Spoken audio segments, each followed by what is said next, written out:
Hey, I'm Hunt, and this is Hunt on LSU, your channel for LSU Fighting Tiger football talk. Enjoy the video. We want you to leave a comment below, hit that like button, and subscribe right below the video. Enjoy. Mel Kipers put his newest big board up an hour and a half ago. That's what the timestamp on the article says. And I think that some LSU folks will be happy with this latest big board. Caleb Williams is the number one player on the big board. Keep in mind, this is not a mock draft. This is purely ranking the players. Has no tie to where they'll be picked or what team will select them or anything. It's purely best players available in the draft. Caleb Williams at number 1, Marvin Harrison Jr. at number 2, Drake May, quarterback from North Carolina, at number 3, and at number 4, Jaden Daniels, quarterback at LSU. Mel, in his blurb about Jaden Daniels, speaks to just how much he improved as a passer over his last 2 seasons in college at LSU. He said he threw 57 touchdown passes, just 7 interceptions, added 21 rushing scores, ranked number 1 in the country in total QBR, completing 72.2% of his passes while averaging 11.7 yards per attempt. Those are spectacular numbers. They really were. The runs against Florida look fun. Like those are the highlight reel plays that you love to look at. But how sustainable is that in the NFL? Sitting in the pocket and making throws is the ultimate sustainable product in the NFL. And Jaden proved he could do that, not for a week or a month. He did it all season long. He never had a clunker.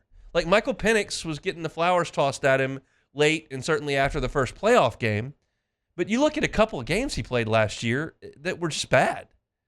And Jaden never had that. Every single week out, he looked great. Now, you could make your quibbles with the Florida State game, but look, Kyron Lacy dropped a pass and Malik Neighbors fell down. If those two things don't happen, the numbers look wildly different and the game might be different. Those are not exactly huge mistakes by Jaden Daniels. So, look, I think that's awesome that he's got him in the top 4, and I believe he'll be a top 3 or 4 pick in the draft. But where are the rest of the Tigers? Well, Malik Neighbors comes in at number 6. He's the 3rd wide receiver. I mentioned that Marvin Harrison is at number 2, Rome Odunze number 5, and then right behind him, Malik Neighbors at number 6. Kipers writes, I love watching Neighbors, whose best trait is his speed. He can take the top off the defense, was consistent in 2022, showing elite separation and the ability to high point receptions.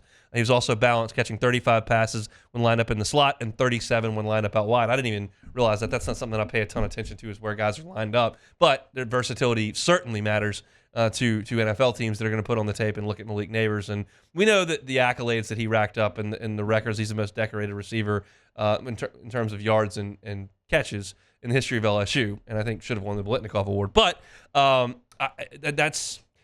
it's a draft year where the top half of the wide receivers, the top part of the wide receiver group is elite. You've got Harrison, you've got Odunze, you've got Neighbors, and of course you've got Brian Thomas, who we all think are going to be high picks. And Mel Kipers feels that way as well because he moved Brian Thomas up 6 spots on this big board to number 11. He was previously number 17.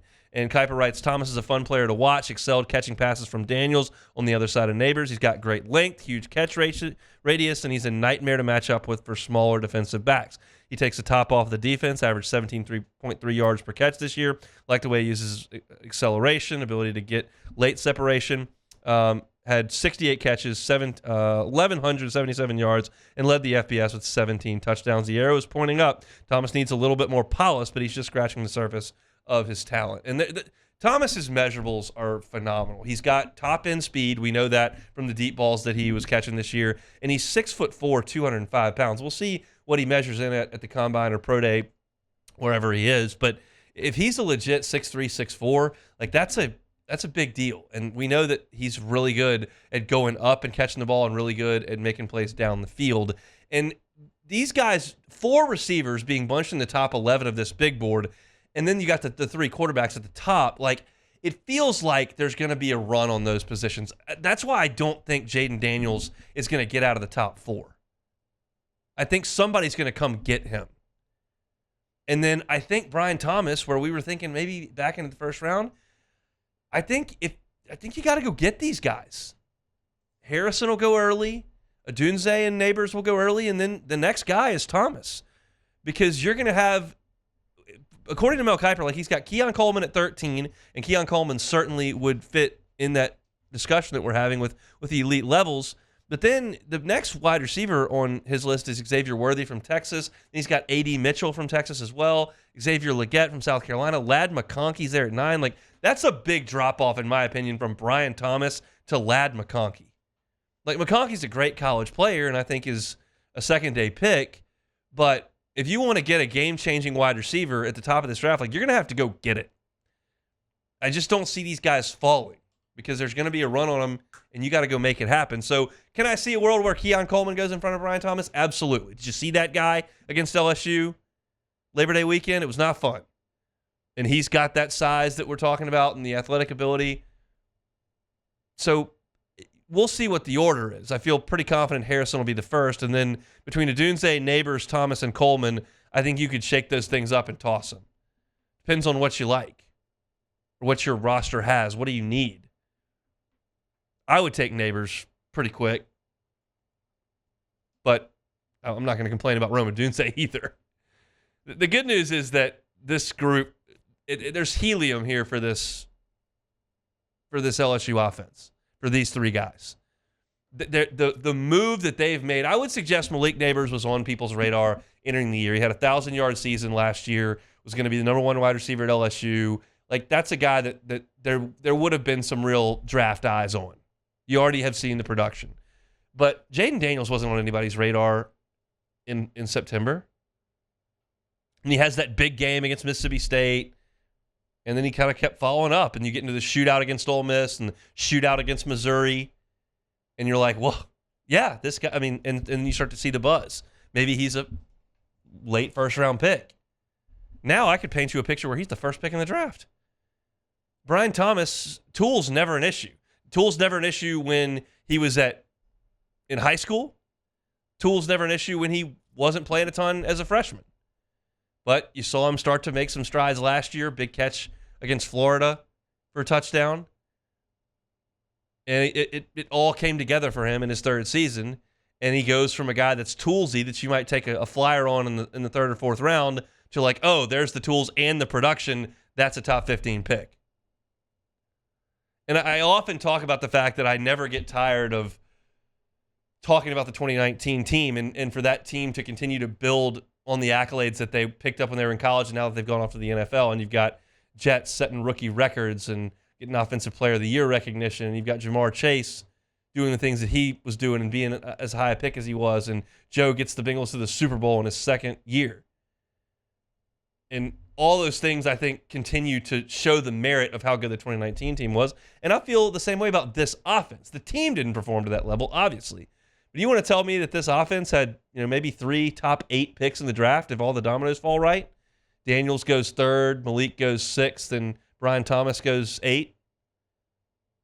Like, that etches you in the history books. I wish there'd have been a Biletnikoff Award to tie to it, but the Heisman does just nicely. And it was just so much fun to watch those guys play all year long. And it appears now the same stuff we were watching every Saturday, those who are starting to analyze the draft are looking at it the way we did in October going, oh, this really is good. And everybody's moving up. I mean, for Thomas to move up 6 spots at that part in the draft, you go from 106 to 100 on the big board. Is that a big deal? Probably not. You go from 17 to 11, like that's jumping over some dudes. And for sure, he did jump over some dudes. You're talking about Keon Coleman. You're talking about Nate Wiggins from Clemson, the corner. Talking about Leatu Lato, the UCLA outside linebacker we've talked about, the Saints potentially drafting. Jumping over Michael Penix, jumping over Jared Verse, who we've talked about the Saints potentially taking. You're jumping over some guys with some real skins on the wall and some real potential, and it's a really cool thing to watch that happen. And when you see the success that Jamar Chase and Justin Jefferson have had, you see the success in the draft that Malik Neighbors and Brian Thomas have, it becomes a recruiting advantage for you. It really does. LSU is a proven spot where at wide receiver you can come in and turn some heads and get real rich. and that's a good thing. And Brian Thomas and Malik Neighbors are about to be real rich. Hey, thanks for watching Hunt on LSU. Before you get out of here, do us a couple of favors. Hit that like button, leave your comments below, and subscribe to the channel for all your Fighting Tiger football talk. See you next time.